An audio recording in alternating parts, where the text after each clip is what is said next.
អូនគឺជាមនុស្សដំបងដែលបងស្រឡាញ់ខ្លាំងមិនគួរមានរនាំងខាងខាន់ក្តីស្នេហ៍មួយនេះយើងខំត្រដោស្មងសបែរត្រូវបងវាយចិត្តយើងទាំងពីរឲ្យឃ្លាតជីវិតគ្មានទីណាអា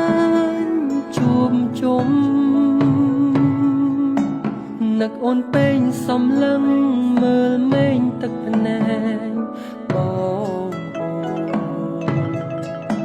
ចិត្តធ្ងួយធ្ងរអង្វរឲ្យអូនត្រឡប់មកវិញអូនមិនអាចឃ្លានពីបងវិលមកក្បែរមនុស្សដែលអូនស្រឡាញ់ក្នុងចិត្តតូនតែងអូនសំឡាញ់វិលវិញ